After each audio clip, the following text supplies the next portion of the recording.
Je vous remercie pour votre invitation. Je suis honoré par cette invitation. Et je vous demande un peu d'indulgence, puisque, comme je vous le disais, c'est ma première conférence. Croyez-moi, mais c'est vrai, en visio, comme on dit, en vidéo. Et je pense que ça sera la dernière. Voilà. Donc, l'architecture et son double. J'ai donné ce titre qui fait écho à un titre d'Antonin Artaud, le théâtre et son double. Qu'est-ce que Artaud entendait par le double du théâtre? Je ne sais pas très bien. J'ai trouvé cette phrase dans une lettre à Paulan. Je crois, dit Artaud, que j'ai trouvé pour mon livre le titre qui convient. Ce sera le théâtre et son double, car si le théâtre double la vie double le vrai théâtre. Alors je poserai comme hypothèse de départ que l'habité, ER, est le double de l'architecture. C'est-à-dire, bon, on ne sait pas très bien, mais en tout cas pas un reflet, pas un fantôme, pas une image, pas une imitation, mais quoi? C'est ce qu'on va essayer de voir. Je dirais que l'avantage de ce terme, le double, c'est qu'on peut considérer que l'architecture se fait doubler, hein, au sens quasiment ludique du terme, ou sportif, mais par ses habitants. L'architecture se fait doubler par ses habitants, ses usagers. Elle est dépassée. Elle est dépassée par ce qui se passe en elle, avec elle, et où elle s'infiltre. Et elle-même double, en quelque sorte, ses pratiques multiples, innombrables, ses gestes. Il y a un jeu. Il y a une phrase d'un architecte que j'aime bien, sur lequel je voudrais dire un mot qui s'appelle Henri Gaudin. Alors, je terminerai mon propos par une autre citation d'Henri Gaudin, architecte vivant aujourd'hui, qui est un architecte écrivain. Je pense qu'on peut parler de certains architectes écrivains. Cette phrase, c'est « L'architecture s'infiltre dans les ruelles de la vie quotidienne ». L'architecture s'infiltre dans les ruelles de la vie quotidienne. Donc le double de l'architecture, c'est, on pourrait dire, le revers animé des structures construites, qui tissaient ce revers comme l'envers de nos habits, qui est tissé de mouvements, de gestes, de pensées, d'attitudes et de sens. La vie et la pensée ourlent linéamment et structurent. Donc, j'envisagerai maintenant ce qu'il en est de notre thème. Penser, habiter le monde. C'est le titre de notre rencontre et on n'est pas censé parler d'architecture. Je finirai par dire quelques mots sur l'architecture. Pour le moment, je voudrais tout simplement tenter, disons, de m'approcher de l'habiter, ER, dont on parle beaucoup. Alors, je vais commencer par quelque chose de très simple, une sorte de tentative presque rudimentaire de m'approcher de qu'est-ce que l'habiter. Alors, je partirai d'une courte citation de Derrida dans un texte que vous ne trouverez pas, qui est assez rare. C'était dans un ouvrage qui s'appelait Épreuve d'écriture et qui a été publié à l'occasion d'une exposition en 1985 au Centre Pompidou, qui s'appelait Les Immatériaux, qu'avait mis en œuvre Jean-François Lyotard. Et ils avaient eu l'idée à l'époque, alors que ça n'existait pas encore vraiment, de faire communiquer des écrivains, des penseurs avec des machines. C'était le début, si vous voulez. Voilà. Et donc, ils ont donné des thèmes habités, entre autres, à 20 écrivains comme ça qui devaient écrire un petit texte et qui communiquaient ensuite entre eux. C'était le début de la catastrophe, si on peut dire. Donc, voilà ce petit court passage de Derrida extrêmement simple. Habiter, c'est ce qu'un sujet fait, décide ou agit le moins. Ce n'est pas une action. Voilà, la difficulté de définir l'habiter, c'est que l'habiter n'est pas un comportement, n'est pas une action, même si on peut l'envisager aussi comme un comportement, comme le font les anthropologues de manière très intéressante. Est-ce que, bon. Donc, qu'est-ce que c'est qu'un moindre faire? Voilà. Qu'est-ce que c'est qu'un moindre faire? Donc, je vais prendre d'autres exemples. Il y a un moindre faire très, très banal qui est la respiration. On ne respire pas volontairement, à moins que l'on fasse du yoga. Et donc, si vous essayez d'isoler votre respiration, vous faites du yoga, vous faites attention à votre respiration, et il se passe peut-être un peu quelque chose. Donc, la question que je poserais, c'est, pourrait-on envisager de ne faire qu'habiter? Voilà. À un moment, bien sûr. Qu'est-ce que ça serait que purement et simplement habiter, un moment de pure habitation? C'est assez difficile à penser, puisque on fait toujours en même temps autre chose. Il y a beaucoup de choses qu'on fait en même temps. Je ne sais pas, je prendrai un autre exemple qui m'est proche, qui est fumer. Lorsque vous fumez, généralement, vous parlez, vous lisez, ou alors parfois vous ne faites rien. Peut-être que une certaine manière de fumer sans ne rien faire qui s'approche un peu de ce qu'est l'habiter. Je pense à ces vers d'André Breton dans un poème qui s'intitule « Le soleil en laisse ». André Breton écrit « Le fumeur met la dernière main à son travail. Il cherche l'unité de lui-même avec le paysage. » Le fumeur met la dernière main à son travail, il cherche l'unité de lui-même avec le paysage. Au passage, on trouve là peut-être une approche de l'habiter, une définition de l'habiter, l'unité de lui-même avec le paysage. Donc, habiter et ne faire que cela, ça serait une expérience que l'on peut tenter, pas maintenant, mais qui consisterait à faire de l'habiter, de l'habitation, un moment exceptionnel, un événement, un instant de vraie habitation. Donc voilà la première chose qu'on peut dire, c'est que habiter en un sens, on le fait tout le temps, sans le savoir. L'humanité a beaucoup, tout le temps, habité sans se creuser la cervelle à la recherche d'une essence de l'habitation. Donc l'habiter est une base continue. C'est ce qu'il y a de plus constant. Mais par ailleurs, c'est aussi un événement.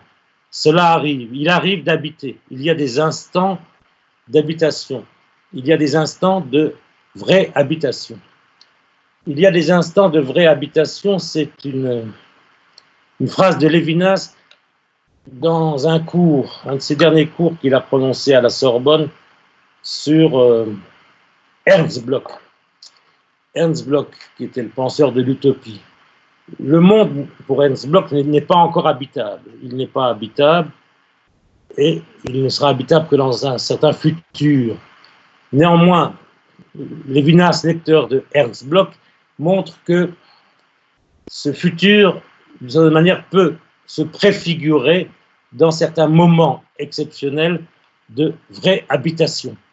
Ils ne sont pas des extases mystiques, mais simplement, par exemple, je cite Lévinas, l'expérience d'il pleut, il y a de la pluie. C'est des choses extrêmement banales. Donc c'est des instincts exceptionnels qui sont aussi d'une banalité effarante. Donc voilà une des premières difficultés de la définition de l'habiter. Entre parenthèses, cette indéfinition de l'habiter recouvre double celle de l'architecture elle-même, qui ne se laisse pas non plus facilement définir parce que l'architecture aussi est exceptionnelle, elle est aussi d'une banalité. Voilà.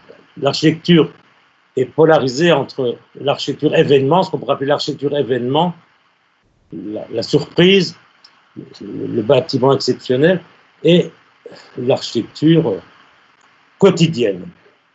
Donc, après ce préambule, je voudrais, oui, repartir de ceci. On habite en faisant toujours aussi en même temps quelque chose. C'est-à-dire que peut-être que pour définir l'habiter, il faudrait utiliser beaucoup la conjonction est, ET, est. Et donc, respirer et fumer, écouter de la musique et être logé, entrer et sortir. L'habiter est fait ainsi d'une constellation de conjonctions qui s'enchaînent, en quelque sorte ce qu'on pourrait appeler une concaténation d'enchaînement, d'articulation.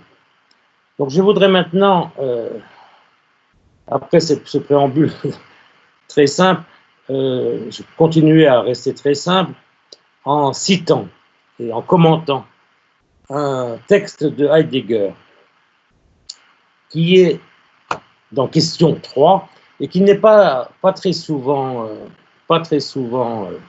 lu. Bien sûr, les architectes vont vers bâtir, habiter, penser, bauen, wohnen, denken, ou l'art et l'espace, ou l'origine de l'œuvre d'art. Et donc, on a tendance peut-être un peu à sauter sur ce texte étrange qui s'appelle, donc dans question 3, qui s'appelle Hebel, H-E-B-E-L, l'ami de la maison. C'est un texte de 1958. Alors, entre parenthèses, en préparant ce propos, j'ai découvert Hebel, que je méconnaissais complètement. Bon. Peut-être qu'il est mieux connu en Suisse, parce qu'il est né à Bâle en 1760, et c'est un personnage très curieux, une sorte de poète, on pourrait dire presque régionaliste. Il écrivait de la poésie alémanique, et surtout, il était l'auteur principal d'un almanach. Un almanach qui s'appelait L'Ami de la maison. Et il est l'auteur de nombreuses historiettes.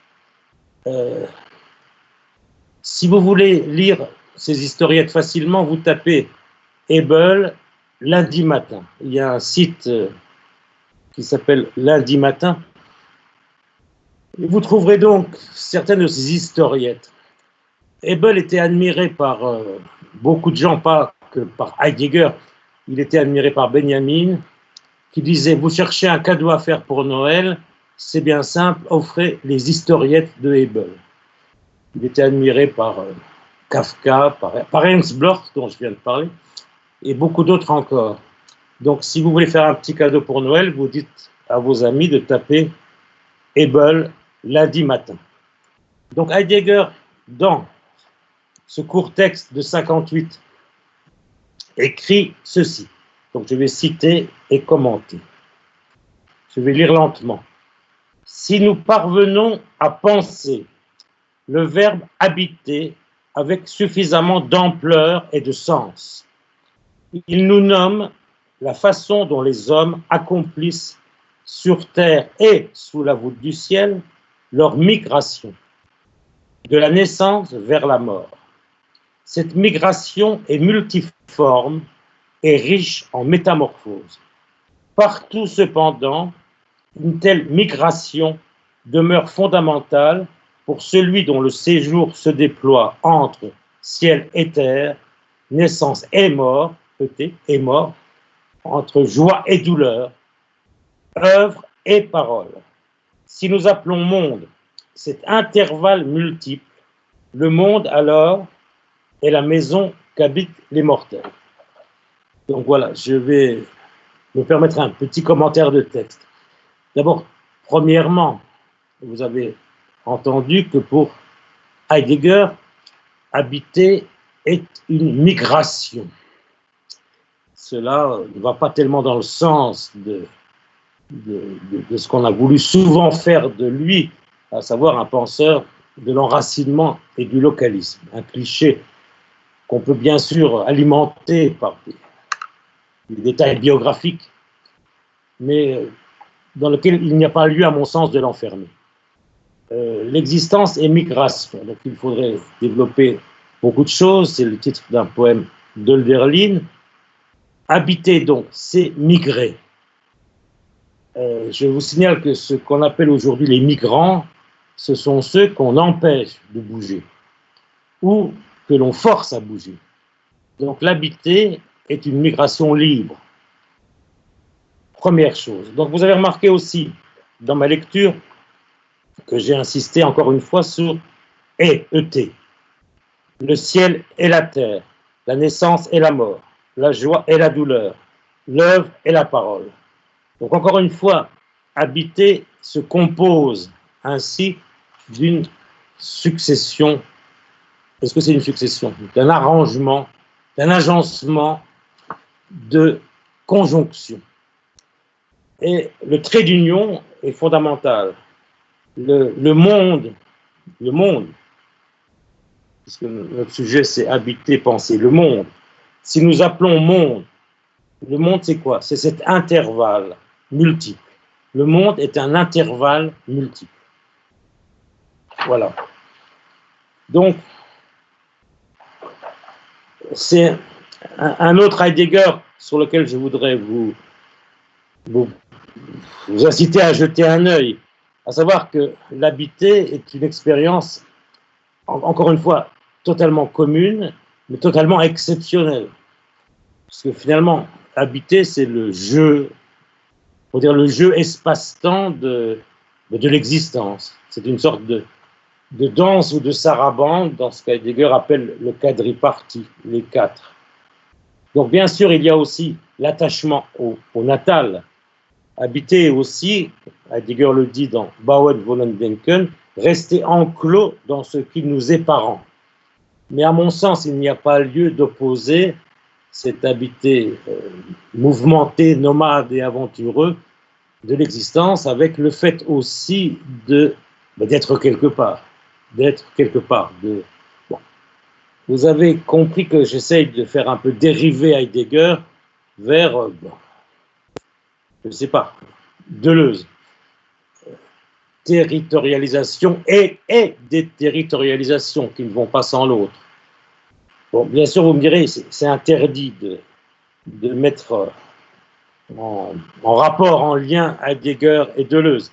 Pourtant, et encore une fois, Heidegger et Deleuze. C'est une pratique très courante en philosophie de dire un tel et un tel. Heidegger lui-même, dans un passage de son cours Achèvement de la métaphysique et poésie, dit qu'il va faire une expérience avec le petit mot « et ». Donc Heidegger, penseur de l'être, si on cherche bien, il est aussi penseur du « et ». Il fait l'expérience entre le « et » de Nietzsche et Hölderlin. Nietzsche et Hölderlin. Qu'est-ce qui se passe si on rapproche Nietzsche et Hölderlin? Donc, à mon avis, il n'est pas illicite de faire un rapprochement, pour voir ce qui se passe entre Deleuze et Heidegger. Deleuze qui lui-même a écrit un petit texte sur Heidegger et Jarry. Dans un de... Bon. Donc, habiter est une composition très fragile. Je pense qu'il faut insister là-dessus. Le lit est la table de nuit, le vin est le verre, le stylo est la page, le livre est la lumière, le pain est le vin. Donc nous vivons dans ces tissus de conjonction, de coordination, de connexion. La guêpe et l'orchidée. Voilà. Donc il y a, je cite maintenant Deleuze, il y a dans cette conjonction ET, il y a dans cette conjonction assez de force pour secouer et déraciner le verbe être. Secouer et déraciner le verbe être, c'est exactement le projet de Heidegger, le travail de Heidegger. Bref, on pourrait comprendre maintenant que l'essence de l'habiter est par définition, par essence, impossible à saisir. Comme disait Aristote, le lieu est difficile à saisir, c'est une chose difficile à saisir, le topos, le lieu est un espace habité. Là encore, il y a une double indéfinition, une double difficulté. Et cette indéfinition n'est pas un flou ou un floutage, elle est au contraire extrêmement précise. Et c'est peut-être une science, bon, j'ai du mal avec cette expression, mais la poésie, la science de cette difficile approche de l'habiter, c'est peut-être du côté de la poésie. Dans le petit résumé que je vous avais communiqué, j'avais fait référence à Génie de Rimbaud dans les Illuminations. Génie qui commence par le charme des lieux fuyants, le charme des lieux fuyants et le délice surhumain des stations.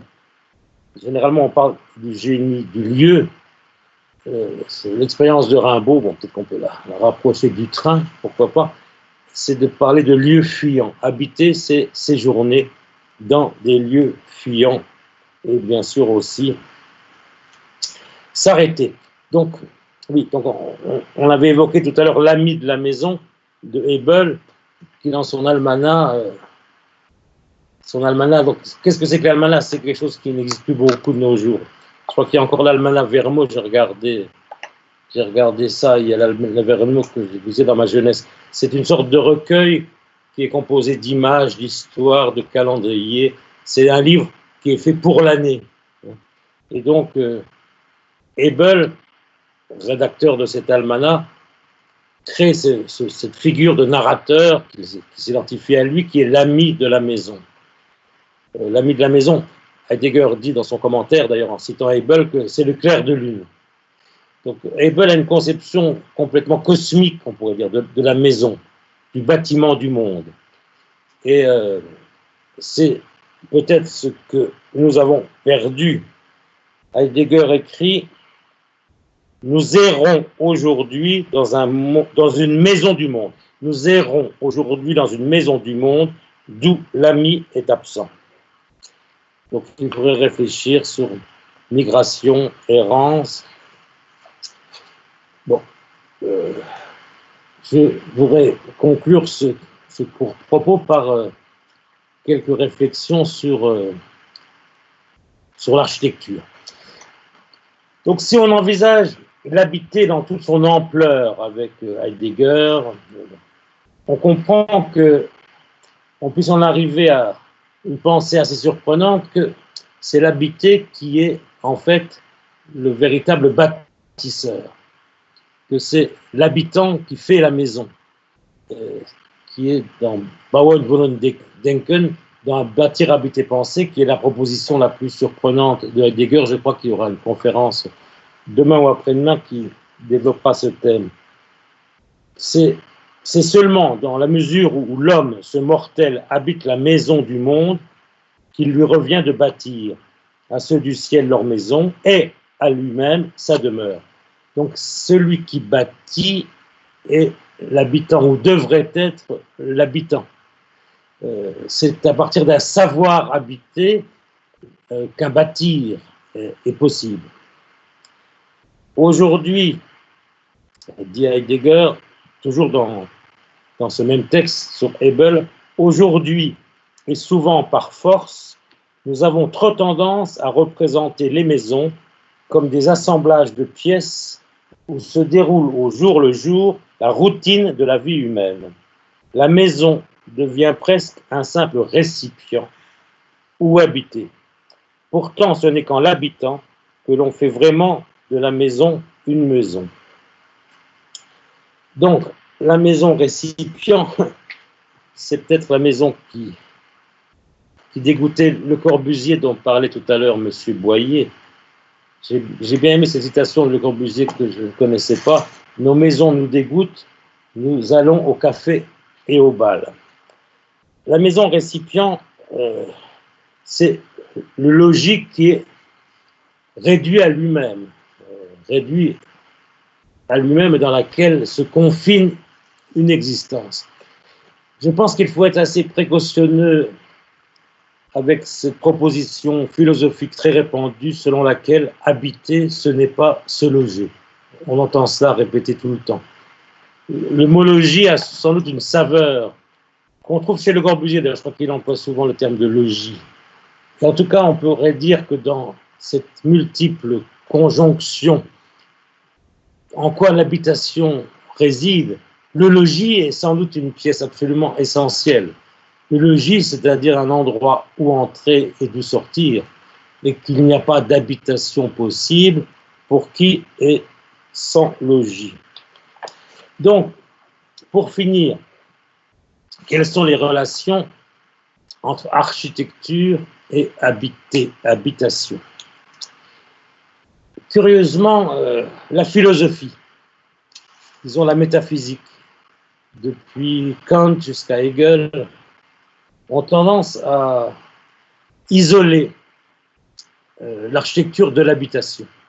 Dès lors que l'on considère l'architecture comme un art, on a tendance à considérer que sa finalité, qui serait l'habitation, la restreint. Tout ce que j'ai dit depuis le début consiste à montrer que l'habitation n'est jamais une finalité, mais plutôt une condition transcendantale, a priori. C'est l'habitant qui bâtit, vraiment. Donc la métaphysique qui considère que, métaphysique, Hegel disons, que l'habitation serait une finalité qui pourrait restreindre l'architecture comme art, est une chose peut-être qui doit être elle-même déconstruite. C'est Hegel qui parle d'architecture autonome, ou d'architecture indépendante, et dont il fait justement le début de l'art. Ceux qui ont inventé l'art, les orientaux, les égyptiens, ont dressé des configurations monumentales qui n'étaient pas les habitations, peut-être des tombeaux, ou que sais-je, des ziggourats, mais qui n'étaient pas des habitations. Donc voilà le problème qui continue aujourd'hui à nous tourmenter parce que l'architecture aujourd'hui, bon, déconstruit justement d'abord cette opposition entre habiter et construire, mais surtout le déconstructionnisme, bon, dont Derrida est un peu une figure, remet en jeu justement cette disjonction pour le coup entre architecture et habitation. Dans quelle mesure peut-on jouer avec une architecture qui ne mettrait plus en œuvre l'habitation? Je cite l'aphorisme 29, l'aphorisme 29, vous savez, dans les petits textes que Derrida a consacrés à l'architecture, je crois qu'on trouve ça dans Psyché, le recueil Psyché. Il y a un texte qui s'appelle 52 aphorismes pour un avant-propos, qui avait été mis en préface à une première rencontre architecture philosophique qui avait eu lieu, je pense, il y a 30 ans, et qui est publié par le Centre Pompidou. Donc l'aphorisme 52 dit, je cite Derrida, « Dire que l'architecture doit être soustraite aux fins qu'on lui assigne, et d'abord à la valeur d'habitation, ce n'est pas prescrire des constructions inhabitables, mais s'intéresser à la généalogie d'un contrat sans âge entre l'architecture et l'habitation. Est-il possible de faire œuvre sans aménager une manière d'habiter ?» Et il pose la question. Il me répond, bien sûr, par ni oui ni non. Les constructions inhabitables, ça peut être l'horreur, hein, mais ça peut être aussi des choses amusantes, ce que on appelle traditionnellement des folies. Et Derrida a failli collaborer à une folie en collaboration avec Peter Eisenman, une folie qui aurait été à la Villette, où ça ne s'est pas fait. Donc en fait, la déconstruction conteste la réduction de l'habitologie, de la maison au récipient. L'architecture déborde sur les finalités qu'on lui assigne. L'habiter, je l'ai dit, n'est pas une finalité, ce n'est pas une cause, ni finale, ni efficiente, ni formelle, ni matérielle. C'est plutôt, comme je l'ai dit à l'instant, une condition. Alors plus récemment, Jean-Luc Nancy, dans un ouvrage qui est un entretien avec Jérôme Lèbre, un ouvrage de 2017 qui s'intitule « Signaux sensibles ». Il écrit ceci, page 146. Je voudrais le citer un peu parce que, bon, d'abord, Jean-Luc Nancy est mon philosophe préféré, si je peux dire, et parce qu'il dit là des choses qui sont à la fois d'une pertinence, vous allez le voir, assez extraordinaire, et puis des choses que, que nous ne pouvons que contester. Depuis longtemps, dit Jean-Luc Nancy, parce que c'est un entretien, depuis longtemps, je doute que l'architecture ait à faire avec l'habité. Celui-ci, l'habité, se débrouille tout seul. Il appelle plutôt la peinture par ses murs que l'architecture pour ses volumes. C'est pourquoi l'architecture aujourd'hui se divise ouvertement en deux, le prestige du monument et le management de logement. L'habitation, je reviendrai, je commenterai ce passage. L'habitation se détache presque entièrement de l'architecture. L'architecture y trouve ou y retrouve une autonomie, encore cette fameuse autonomie, mais ces bâtiments de prédilection deviennent les lieux d'art. Et ensuite, il remarque une chose indéniable, que les musées aujourd'hui sont souvent des réalisations architecturales qui sont des prouesses. Et l'art se fait l'hôte de l'art. Donc, je reviens sur ce passage. Le diagnostic est d'une justesse indéniable. L'architecture aujourd'hui se divise ouvertement en deux. Elle est coincée dans cette alternative. D'une part, le prestige des monuments, qui n'ont pas grand-chose à faire avec l'habitation, même s'ils logent des bureaux, ce sont des tours. Ce qui importe, c'est la hauteur, etc. Et d'autre part, le management des logements. Alors, ce terme de management est à distinguer du ménagement, du ménager, qui lui est du côté de l'habité. Les managers, aujourd'hui, on sait ce que c'est. Leur finalité n'est pas l'habitation, mais l'économie des logements. Donc, bien distinguer management et ménager, aménagement du logis. Donc, je voudrais pour terminer citer, je reviens donc un peu à mon début, un grand architecte d'aujourd'hui qui ne serait certainement pas d'accord avec Jean-Luc Nancy. Peut-être qu'on peut dire que la grandeur de l'architecture aujourd'hui, si elle existe, serait d'échapper à ces deux pôles, à ces monstres qu'Aribe et Silla, le prestige du monument et le management du logement. Donc cet architecte, c'est Henri Gaudin. Je disais architecte-écrivain. Le Corbusier aussi était un architecte-écrivain. Je dirais presque volontiers que les bons architectes sont des écrivains, et sont souvent aussi des dessinateurs. Donc voilà ce qu'écrit Henri Gaudin dans Seuil et d'ailleurs. Donc ce n'est pas une réfutation de Jean-Luc Nancy, mais c'est une autre manière de voir d'un professionnel de l'architecture qui a beaucoup construit et qui écrit ceci. Il ne peut y avoir d'autonomie de l'architecture.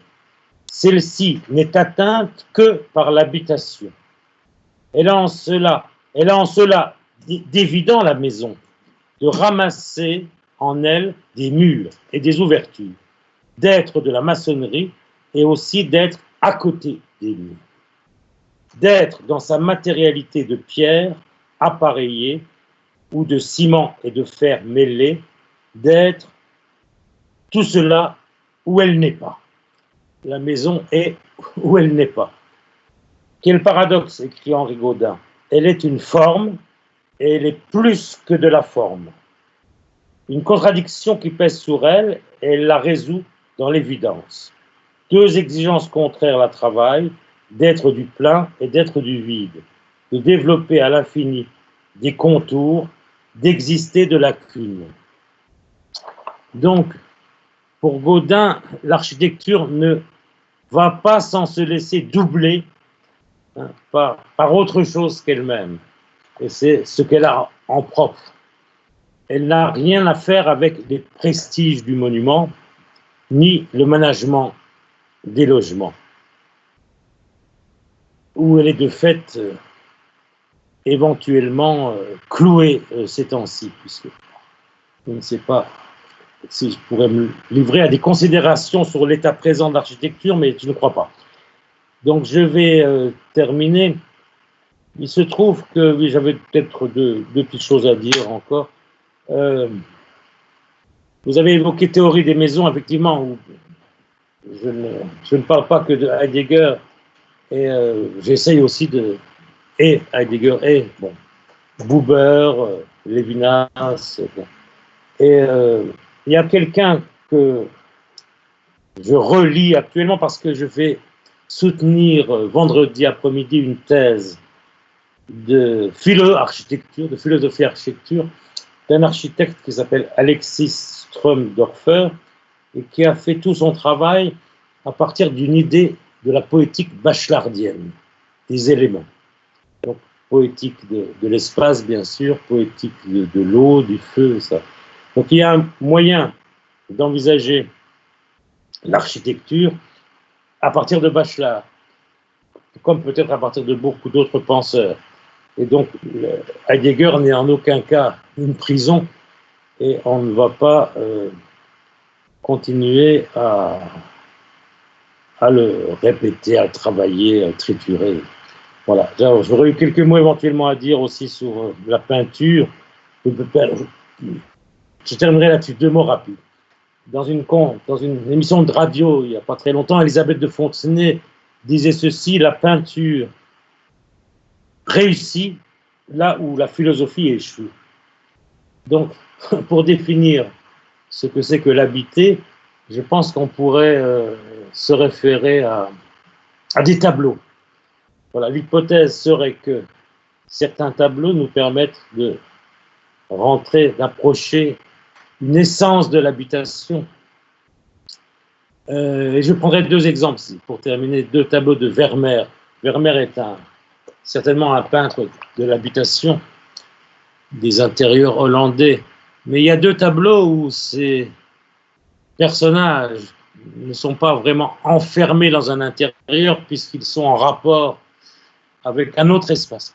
Ces 2 tableaux, vous les connaissez, il y en a un au Louvre, c'est le géographe, et d'autre part le cosmographe, l'astronome. Donc là, on a 2 personnages qui sont dans un intérieur, on ne peut plus intérieur, et qui néanmoins ont affaire à un espace autre. L'un, l'espace du paysage qu'il envisage à travers sa fenêtre, l'autre, l'espace du cosmos qu'il caresse de la main en touchant sa planisphère céleste. Donc voilà 2 personnages qui ne font pas qu'habiter, ils n'habitent pas, mais curieusement, ils sont en rapport à un espace qui n'est pas le même. Et il y aurait beaucoup à dire sur ces 2 tableaux, mais je m'arrête, je vous remercie et je pense qu'on peut commencer à discuter. Merci.